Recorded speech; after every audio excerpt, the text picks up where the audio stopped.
of the co-option of Gudawashe Tagwirei within ZANU-PF, it remains a very, very divisive and sensitive matter.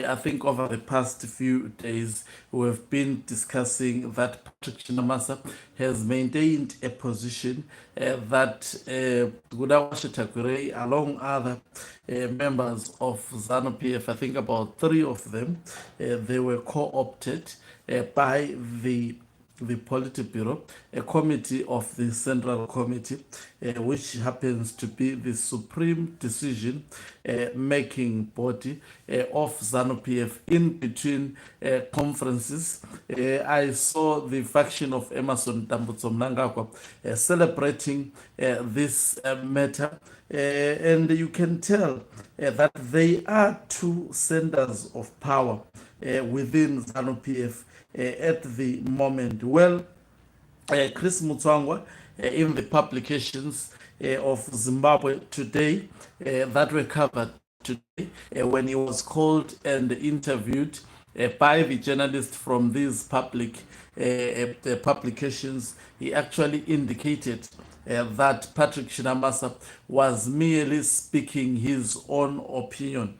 But guess what? The very same Patrick Chinamasa is actually a ZANU-PF official, that is the Secretary for Legal Affairs at national level. And similarly, Chris Mutsvanga is also the Secretary for Information and Publicity. And if you hear these 2 fellows, all of them, they are contradicting each other when it comes especially to this one personality, that is Gudawashe Tagwirei. Greetings once again and welcome on your lovely channel, the Hlonipani Global News rather. If you're watching us for the very first time, please do remember to press the red or black subscribe button so that next time when we beam live, you become the very first one to watch us. My name is Hlonipani Ngube.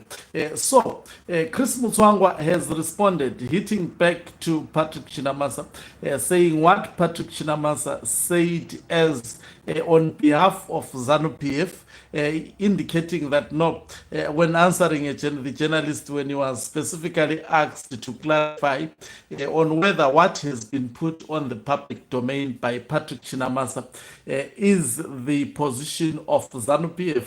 And Chris Mutsvanga said he cannot respond obviously for Patrick Chinamasa, but insisting that he is the ZANU-PF spokesperson, and which was indicative to, and emphasizing that when he speaks the position of the party. Now the question is, whatever was spoken by Patrick Chinamasa, what is that position? Is it of the party?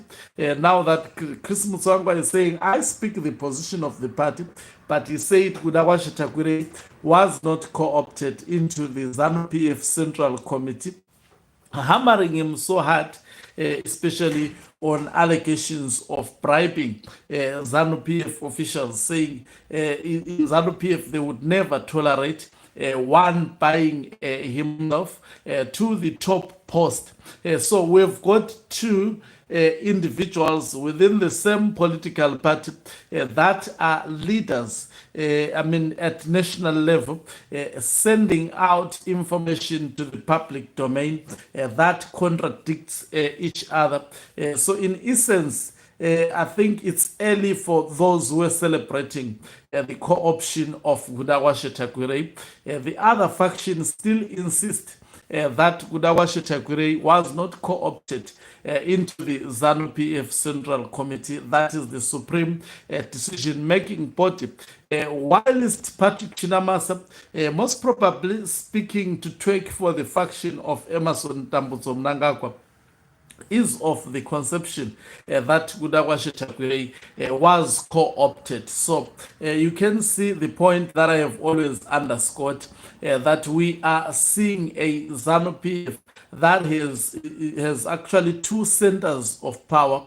The center is not holding within ZANU-PF. We have got 2 warring leaders, each giving different party position regarding the matter of Gudawashe Tagwirei. I think there hasn't been any man who has divided ZANU-PF in such a manner, such as the co-option of Gudawashe Tagwirei. Now that ZANU-PF is in disagreement, what then is the next? I see those who are tracking for the Mnangagwa faction saying Gudawashe Tagwirei is unstoppable. To me, it gives the vibes of actually undermining the other faction. I think I have predicted that at the end we may see physical confrontations between the factions in order for one of the factions to actually cement its position within ZANU-PF. But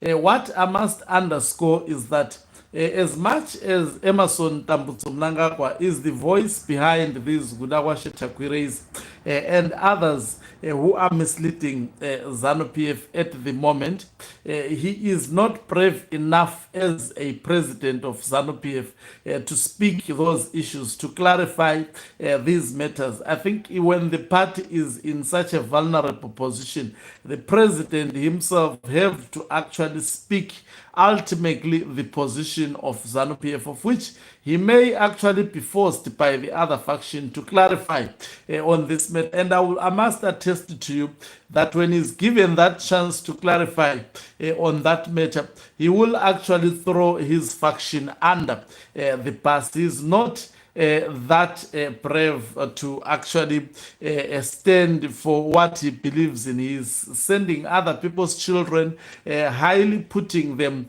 at risk. So Patrick Chinamasa insisting he is the spokesperson of ZANU-PF, mandated to actually speak the position. I mean, Chris Mutsvanga rather, mandated to speak the position, but suggesting that what Patrick Chinamasa has been insisting on, it is actually an opinion rather than a position of ZANU-PF as a party. So we can see the other part is saying that's an opinion that Gudawashe Tagwirei has been co-opted. The other part says that is a position that Gudawashe Tagwirei has been co-opted. The last time he attempted to attend the Central Committee, thinking that he was co-opted, he was chucked out by the retired General Mutsvanga, and embarrassingly, it was done. So we wait to see